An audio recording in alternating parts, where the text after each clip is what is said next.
आइए हम लोग जानते हैं इस वीडियो में क्लास 10 की रसायन विज्ञान की एक चैप्टर पहला चैप्टर और यह है आपका रासायनिक अभिक्रिया एवं समीकरण।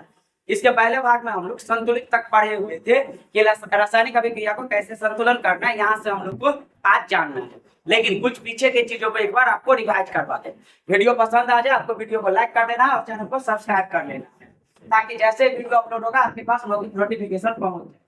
तो इस अभिक्रिया में आपको बताया गया था क्या कि कैसे पहचानेंगे हम लोग कि रासायनिक अभिक्रिया हुआ है। रासायनिक अभिक्रिया को पहचानने के लिए आपको यहाँ पर कुछ सूचनाएं दी गई है कि किसी भी अभिक्रिया में अगर अवस्था में परिवर्तन हो जाए रासायनिक अभिक्रिया हो गया है। अगर रंग में परिवर्तन हो जाए तो रासायनिक अभिक्रिया हुआ है। अगर गैस का उत्पत्ति होता है तो रासायनिक अभिक्रिया हो रहा है। और तापमान में परिवर्तन होता है तो रासायनिक अभिक्रिया हुआ है। एक और आप जोड़ लीजिए, अगर गंध में भी अभिक्रिया के दौरान परिवर्तन हो गया तो रासायनिक अभिक्रिया हुआ है। जब रासायनिक अभिक्रिया होगा तो अभिकारक और प्रतिफल दोनों के गुणों में बिल्कुल भिन्नता आ जाएगी। अभिकारक का गुण कुछ और रहेगा, प्रतिफल का गुण कुछ और होगा, तभी अभिक्रिया होगा। आइए जानते हैं। एक को आपको बताया गया था कि जब मैग्नीशियम का अभिक्रिया ऑक्सीजन के साथ होता है तो मैग्नीशियम ऑक्साइड बनाता है। क्या बनाता है? Magnesium oxide. ठीक, और इसका कैसा था रंग? रंग बोलेंगे श्वेत रंग था। कैसा रंग था? श्वेत रंग था, उजला रंग था। चलिए, अब ये भी आप जान गए हैं कि अगर एक से अधिक अभिकारक हो, एक से अधिक क्या हो? अभिकारक हो, तो उसको बीच में तीर चिन्ह से अलग करते हैं। जैसे यहीं पर एक अभिकारक है मैग्नीशियम, एक अभिकारक है ऑक्सीजन।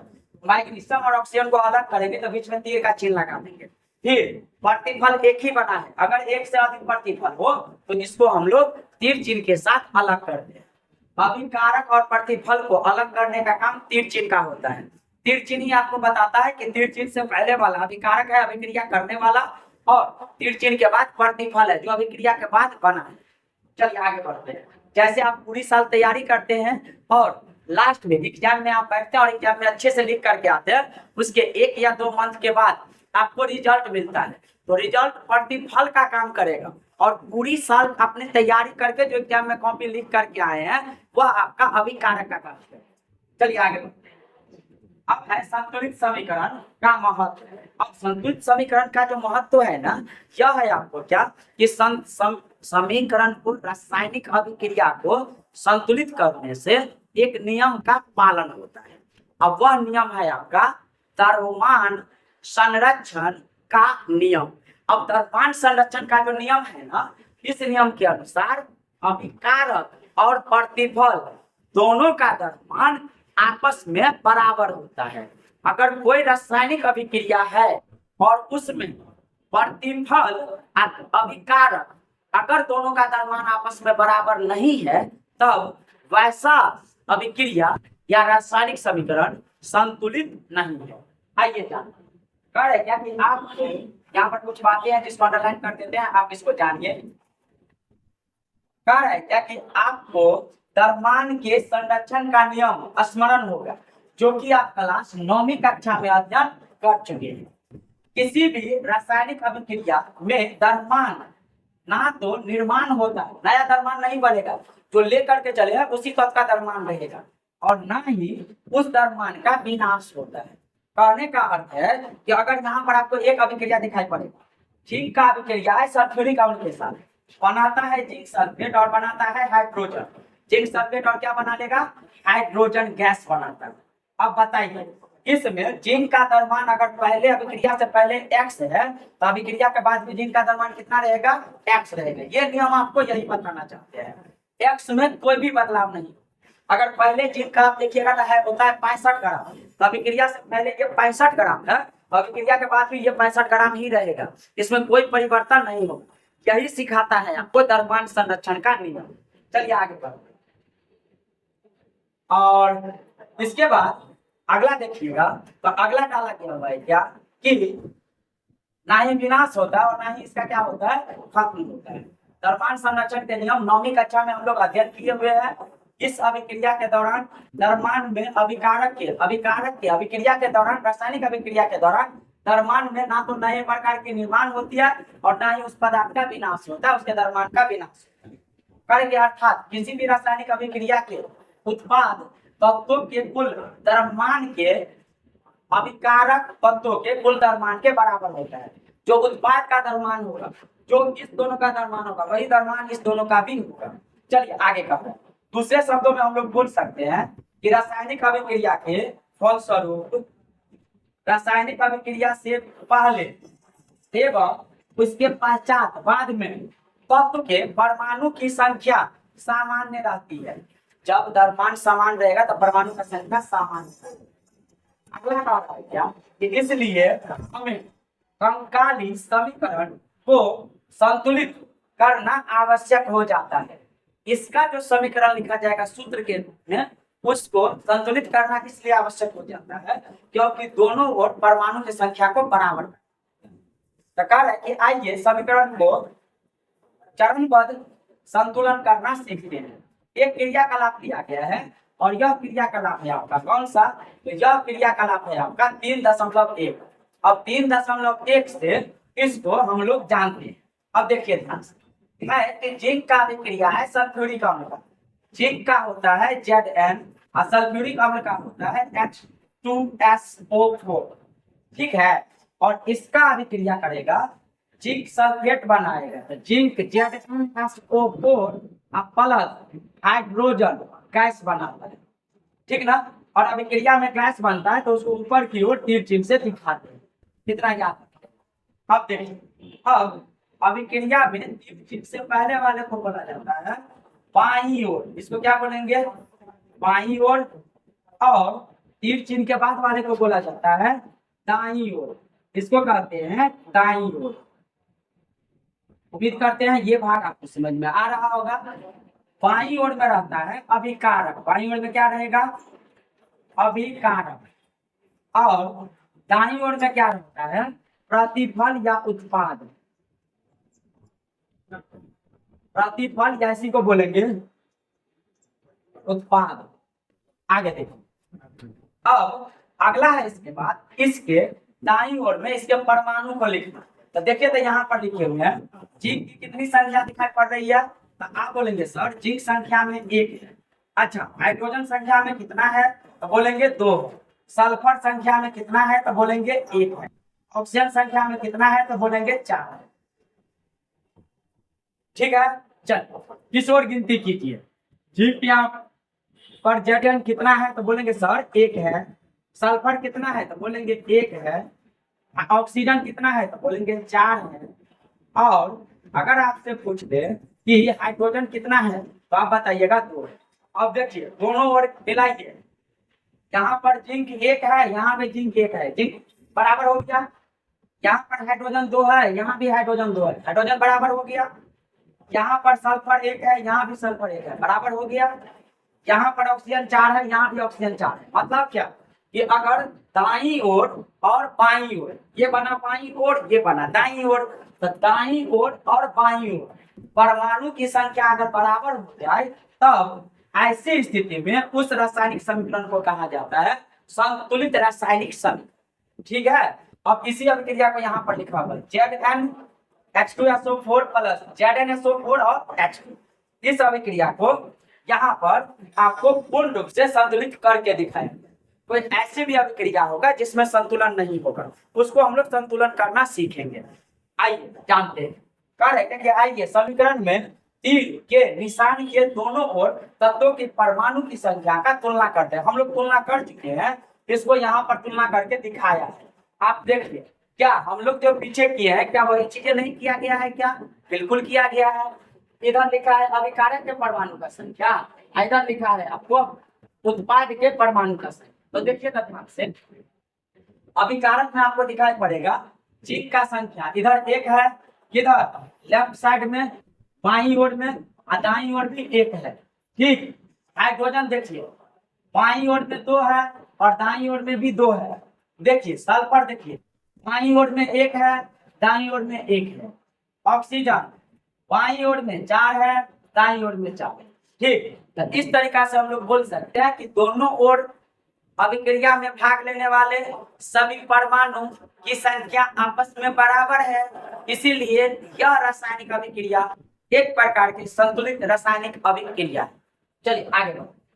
अगला कार्य है क्या कि तीर के निशान के दोनों ओर, तीर के निशान के दोनों ओर प्रत्येक तत्व के परमाणु की संख्या सामान्य है, इसीलिए यह क्या कहलाएगा, संतुलित रासायनिक समीकरण कहलाएगा। अंदर लाइन कर लेना है, संतुलित रासायनिक समीकरण कहलाएगा। अब हम निम्न रासायनिक समीकरण को संतुलन करने की प्रयास करते हैं। देखिए यह आपसे एक क्वेश्चन दे दिया है और आपसे पूछ रहा है कि क्या आप इसको संतुलित कर सकते हैं, तो आइए हम इसको आपको समझाते हैं। इसको संतुलित करते हैं, यहाँ पर तो 4 चरणों में ले गया होगा, लेकिन हम वो यहाँ पर ऊपर में एक में सिखा देते हैं। आइए ध्यान से देखिए, अभिक्रिया है Fe का अभिक्रिया H2O के साथ है, आयरन लोहा का अभिक्रिया है जल के साथ और बनाता है यहाँ पर Fe3O4 प्लस हाइड्रोजन गैस। तो आइए देखिए ध्यान से, हम आपको इस स्पेस में सिखाते हैं इस अभिक्रिया।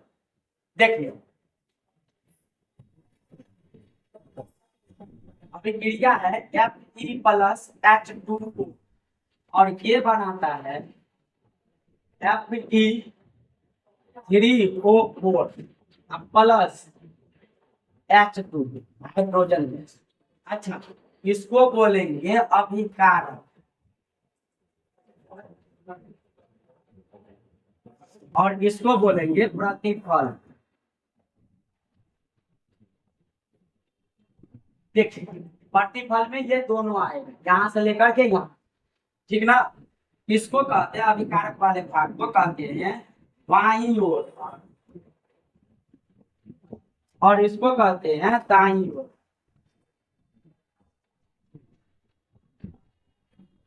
दाईं ओर, ठीक ना।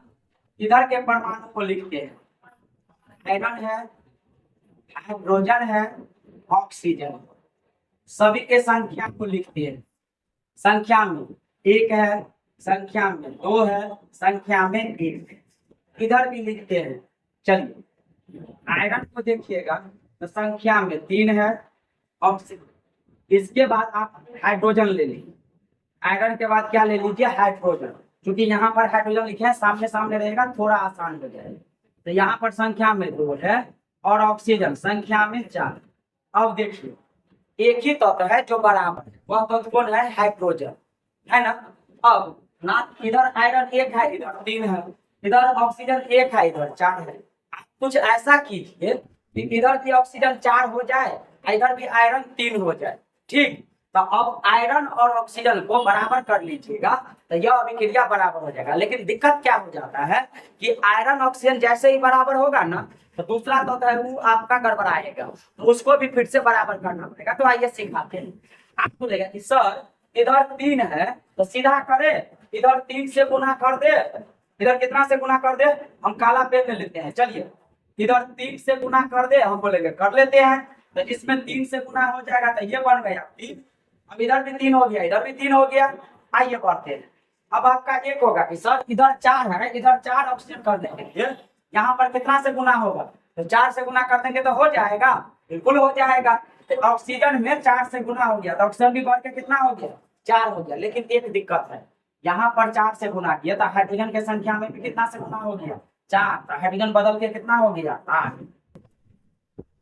देखिए आप आयरन को बराबर कर लिए, ऑक्सीजन को बराबर कर लिए, तो हाइड्रोजन गड़बड़ा गया। तो अब इसको और हाइड्रोजन को बराबर कीजिए तो अभिक्रिया संतुलित हो जाएगा। तो अभिक्रिया में इस ओर 4 से गुना किए तो 8 हुआ, तो इस ओर भी यहाँ पर 4 से क्या करेंगे, गुना कर देंगे, और 4 से गुना करने के बाद ये भी 8 हो गया। अब मिलाइए तो दोनों ओर संख्या बराबर है, अगर है तो हो गया, नहीं है तो नहीं बना। देखिए आयरन यहाँ पर 3, यहाँ भी 3, हाइड्रोजन यहाँ पे 8, यहाँ भी 8 का, ऑक्सीजन यहाँ पे 4, यहाँ भी 4, मतलब दोनों पर बराबर। अभिक्रिया क्या होगी, बराबर। अब देखिए आप गलती क्या कीजिएगा कि 4 का गुना यहाँ नहीं करके आप 4 यहाँ पर गुना कर दीजिएगा, यहाँ पर कभियो गुना नहीं होगा, ठीक ना। क्योंकि वो मॉलिक्यूले नहीं रहा, मॉलिक्यूले बदल गए। तो जब मॉलिक्यूले बदल जाएगा तो क्या गुना होगा, नहीं ना होगा, मतलब गलत हो जाएगा, ठीक है। आगे बढ़ जाए, इसको थोड़ा क्लीन कर देते हैं यहाँ पे। चलो आगे बढ़े, अगला देखिए, आगे बढ़ते हैं। अगला देखो, उम्मीद करते हैं ये आप समझ गए होंगे कैसे किया है। देखिए इधर था 3 ऑक्सीजन, ये सॉरी इधर था 3 आयरन, और इधर भी हम लोग को बनाना था 3 आयरन। तो आप तो 8 2 करके यहाँ पर 3 से गुना कर देते हैं, लेकिन हो जाता गलती, काहे कि ये बन जाता अणु, और इस रूप में ये रहेगा नहीं, तो गुना हमेशा पीछे होगा। गुना हमेशा कहाँ आ जाएगा? पीछे। आगे आप बोलते हैं इसको, यहाँ पर हम लोग गुना कर देते हैं। आगे चले तो अगला देखिए, 3 से गुना करने पर इसका संख्या हो गया 3, हो गया 3। पहले 1 था, 3 से गुना हुआ 3 हो गया। इसी तरीका से ऑक्सीजन को 4 पुराना था, क्योंकि ऑक्सीजन इधर 4 था, तो कितना किए कि पूरे मॉलिक्यूल में 4 से गुना कर दिए। जब पूरे में 4 से गुना किए तो ऑक्सीजन बढ़ के 4 हो गया था, हाइड्रोजन भी बढ़ के 8 हो गया। पूरे में गुना हुआ है, 4 का गुना 2 के साथ 8 हो गया। ठीक है, अब दोनों ओर गिनती कर लिए। जब इस ओर 8 जुड़ गया हाइड्रोजन, तो इस ओर 2 ये था, जहाँ पे हाइड्रोजन था वहां पर 4 से गुना कर लिए और इस ओर भी 8 बुढ़ा दिए। अब इस तरह से ये जो अभिक्रिया बना हम लोग का संतुलित अभिक्रिया बनेगा, और इसका द्रव्यमान अगर निकालेंगे तो दोनों ओर बराबर आएगा। अगर इस ओर मिला करके 100 ग्राम होता है तो इस ओर भी मिला करके 100 ग्राम, ठीक ना। चलिए, इसीलिए अभिक्रिया को संतुलित किया जाता है। अब देखिए तो इसको यहीं पे बनाया गया है कि अब हम निम्न रासायनिक समीकरण को संतुलित करने का प्रयास करते हैं। Fe प्लस H2O मिल करके Fe3O4 प्लस H2 बनाया है, और कह रहे क्या कि प्रथम चरण में, अब चरण में लिया हुआ है। चलिए एक एक चरण को हम लोग देखते हैं। क्या हम लोग जो किया है इससे बिल्कुल अलग है? कुछ अलग नहीं होगा, बिल्कुल वही होगा। चलिए देखिए ध्यान से, कह रहा है क्या कि प्रथम चरण में देखिए, प्रथम चरण में कह रहा है कि रासायनिक समीकरण को संतुलित करने के लिए सबसे पहले सूत्र के चारों ओर एक बॉक्स बना देते हैं। देखिए अब ये क्या किया है, पहले बॉक्स बना है, जो भी सूत्र था उसके पहले बॉक्स बना है। अब क्या कहना है, इस समीकरण को संतुलित करते समय बॉक्स के अंदर कुछ भी परिवर्तन नहीं करेंगे, वही हम आपको सिखा रहे थे। पुनः कहीं नहीं कर देना है। ये जो बॉक्स बना दिया ना, इसके अंदर में कोई परिवर्तन नहीं होगा, जिससे भी गुना होगा बाहर गुना होगा। ठीक है, आगे बढ़ जाए, अगला देखिए। अब दूसरा तरीका में क्या करना, समीकरण असंतुलित समीकरण में उपस्थित विभिन्न तत्वों के परमाणु की संख्या का सूची बना लिया सूची। इधर बनाया बाईं ओर, इधर क्या बना लिया? बाईं ओर। इधर बना लिया क्या? दाईं ओर। याद रहेगा, दाईं ओर।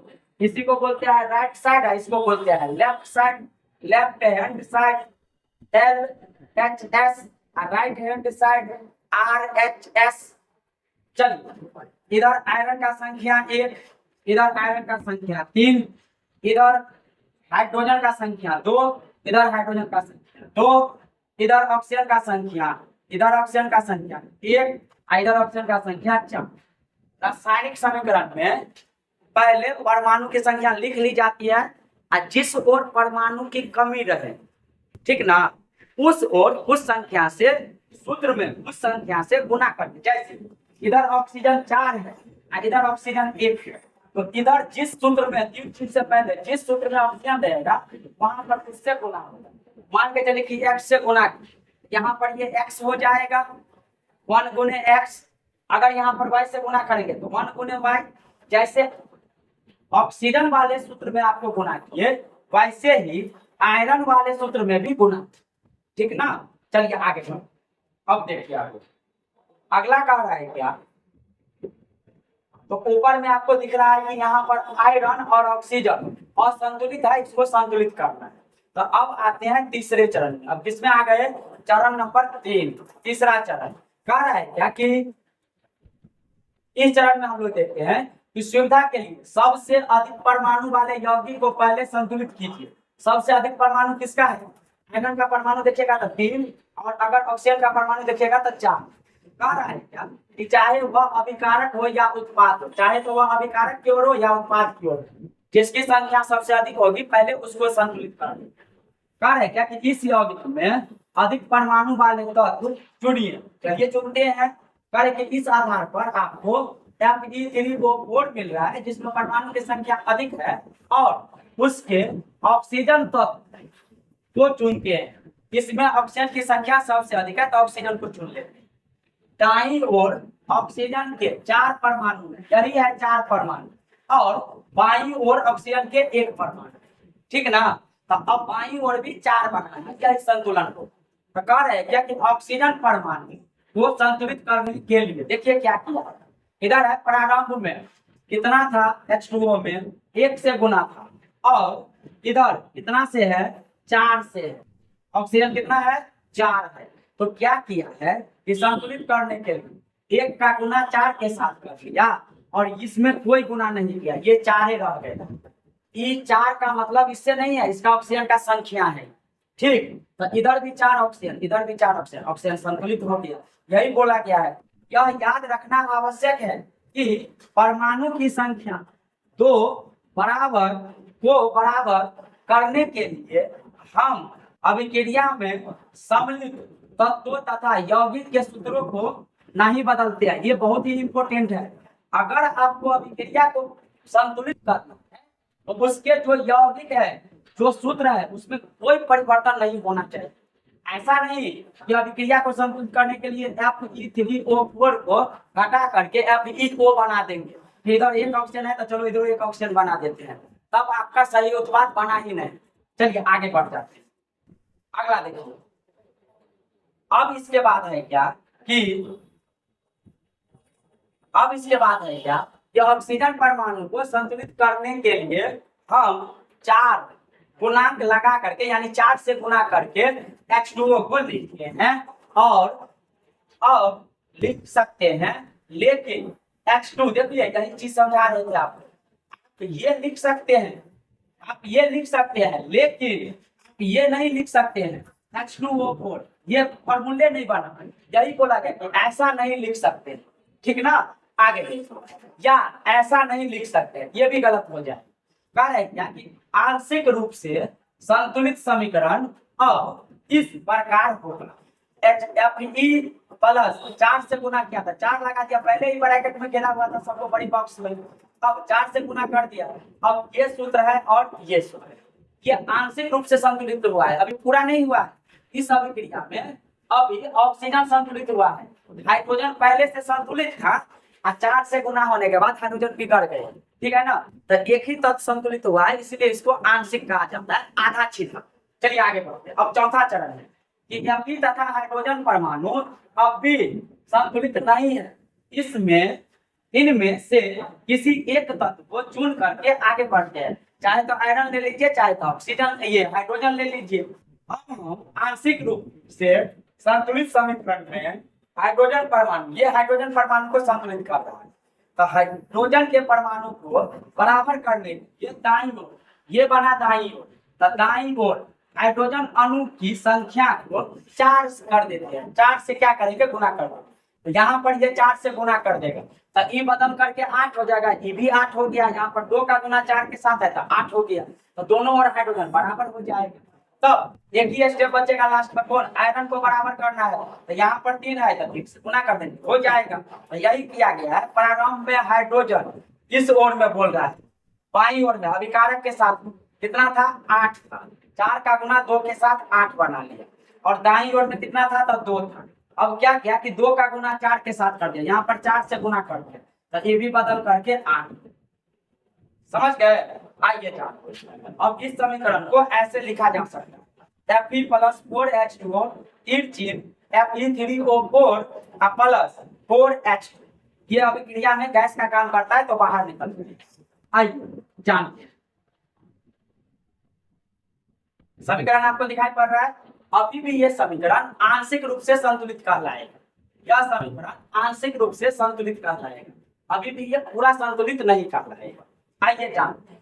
देखिए अब इसके बाद है कि ऊपर दिए गए समीकरण की जांच कर देते हैं और तीसरा तत्व जो आयरन है आपका उसको संतुलित करते हैं। तीसरा तत्व आयरन अभी भी असंतुलित है, इधर 1 है इधर 3 है, इधर भी 3 होना चाहिए। तो अब आइए आयरन को संतुलित करते हैं। आयरन मतलब लोहा को संतुलित करते हैं। अब कह रहे हैं क्या कि प्रारंभ में 1 आयरन है अभिकारक की ओर और 3 है प्रतिफल की, तो 1 में 3 से गुना करेंगे तो यहाँ पर 3 से गुना करते हैं। अब इसी को यहाँ पर दिखाए 3 से गुना किया है, यहाँ पर 4 से किए थे तो यहाँ पर 4 से किए थे। अब ये जो समीकरण बन करके तैयार हुआ है ना, यह पूर्ण रूप से संतुलित समीकरण है। इसके जांच करने पर जितना इधर तत्व प्राप्त होगा उतना ही इधर प्राप्त होगा, सभी की संख्या। आयरन इधर 3, आयरन इधर 3, हाइड्रोजन इधर 8, हाइड्रोजन इधर 8, ऑक्सीजन इधर 4, ऑक्सीजन इधर 4, बराबर हो गया। और यही बना परमाणु संरक्षण का नियम। चलिए अगला देखिए, छठा चरण में कह रहा है क्या कि अंत में इस संतुलित समीकरण की जांच के लिए हम समीकरण के दोनों ओर के तत्वों के परमाणु की संख्या को परिकलन करते हैं, उसका फिर से गणना कर लेते हैं। अब यहाँ पर 3 आयरन है, 8 हाइड्रोजन, 8 हाइड्रोजन और 4 ऑक्सीजन है। यहाँ भी 3 आयरन है, 4 ऑक्सीजन है और 8 हाइड्रोजन है, बराबर हो गया। अतः यह समीकरण संतुलित समीकरण है। आइए, समीकरण में दोनों ओर तत्वों के परमाणु की संख्या बराबर है, अतः यह समीकरण संतुलित है। रासायनिक समीकरण को संतुलित करने की इस विधि को हीट एंड ट्रायल मेथड कहता है। इसको आपको याद रखना पड़ेगा कि ये जो अनुमान से आपने संतुलित किए हैं, इस विधि का क्या नाम होता है? इसी को कहा जाता है hit and trial method, hit and trial विधि कहा जाता है, हीट एंड ट्रायल विधि कहा जाता है, या इसी को अनुमानित द्वारा संतुलन विधि भी कहा जाता है। क्योंकि सबसे छोटी पूर्णांक संख्या के गुणांक का योग उपयोग करके समीकरण को संतुलित करने का प्रयत्न करते हैं, ठीक ना? तो ये याद रखना है, अनुमान के विधि से संतुलित करने की विधि को हीट एंड ट्रायल विधि कहा जाता है। अब अगला है कि 7वां, भौतिक अवस्थाओं के संकेत लिखना। अब देखिए, अभी क्रिया जो होता है ना, तो इसमें कोई तत्व रहेगा जो ठोस अवस्था में रहेगा तो एस लिख दीजिएगा, कोई गैस अवस्था में है जी लिख दीजिएगा, कोई अगर ठोस अवस्था में तो एस, गैस में है तो जी, टोटल 4 बनता है। ठोस में रहेगा तो एस लिख दीजिएगा, अगर ठोस है तब, अगर गैस, अगर द्रव है, चलिए अगर द्रव है लिख देंगे ब्रैकेट में एल, और अगर गैस है लिख देंगे ब्रैकेट में सी, अगर जलीय विलयन है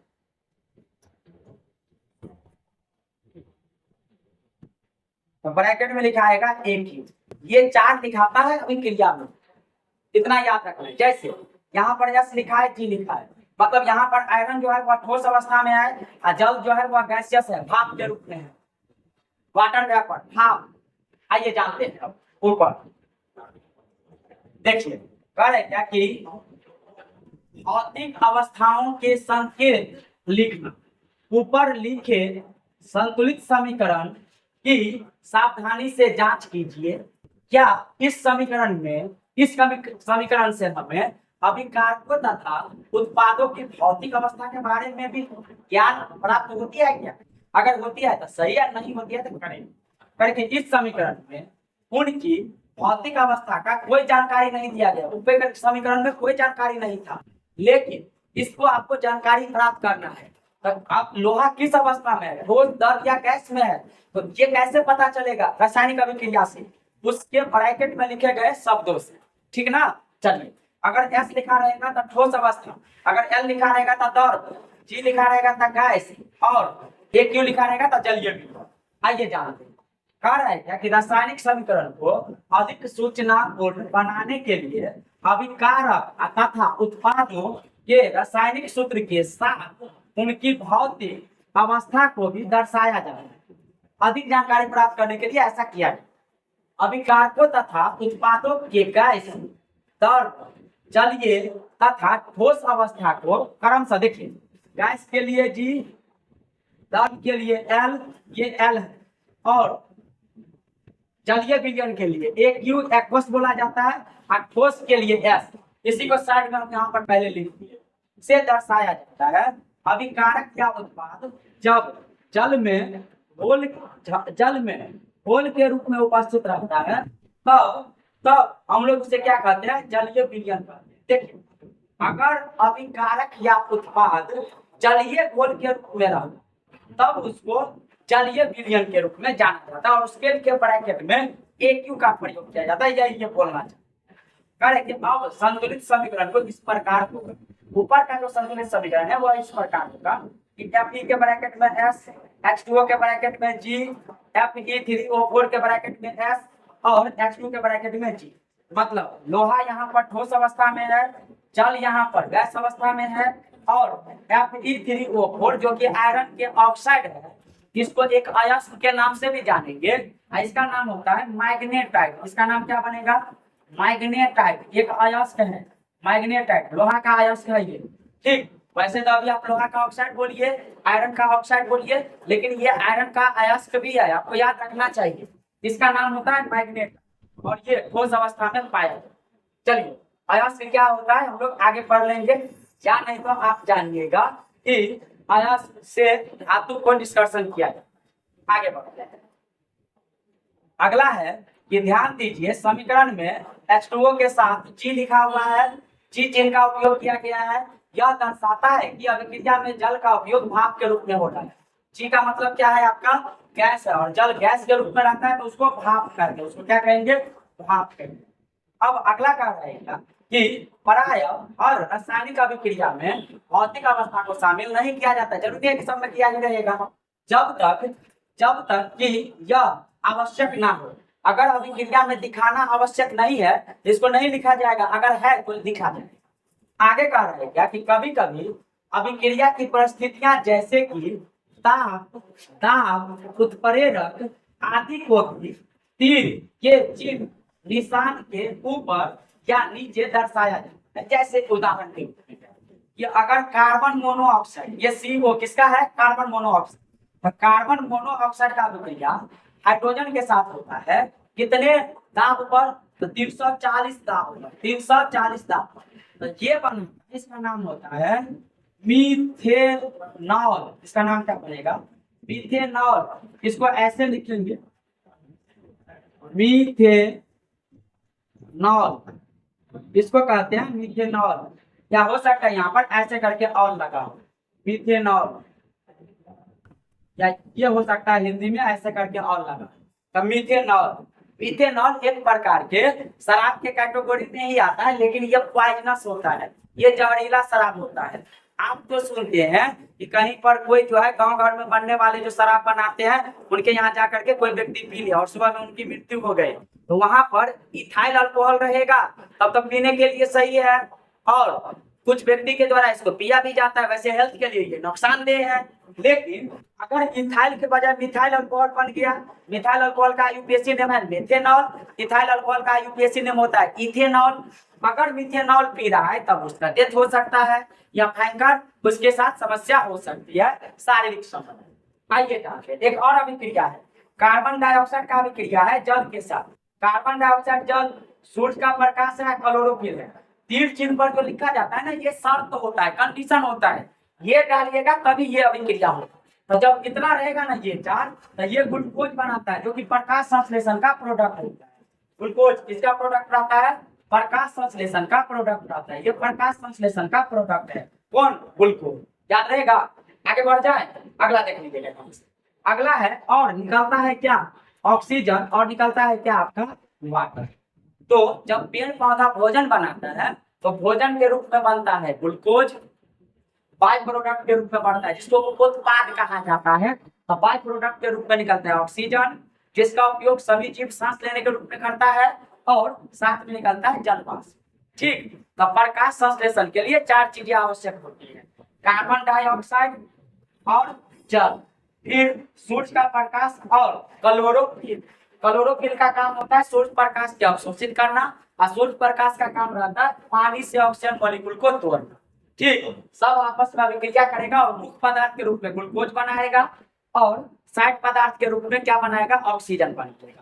उम्मीद करते हैं यहाँ तक समझ गए होंगे। अब इस बुक का कुछ प्रश्न है, और ये प्रश्न है, इसको हम लोग अगले क्लास में करते हैं।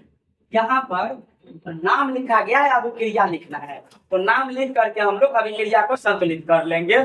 सभी अभिक्रिया का नाम लिखा हुआ है इसमें। जैसे हाइड्रोजन का अभिक्रिया क्लोरीन के साथ है, हाइड्रोजन क्लोराइड बनाया। बेरियम क्लोराइड का एल्युमिनियम सल्फेट के साथ है, बेरियम सल्फेट एल्युमिनियम क्लोराइड बनाया। सोडियम का अभिक्रिया जल के साथ है, सोडियम हाइड्रोक्साइड और हाइड्रोजन बनाया। तो ये जो अभिक्रिया है इसको हम लोग अगले वीडियो में कवर करते हैं।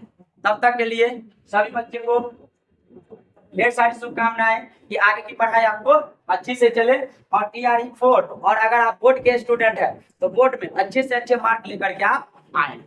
Thank you.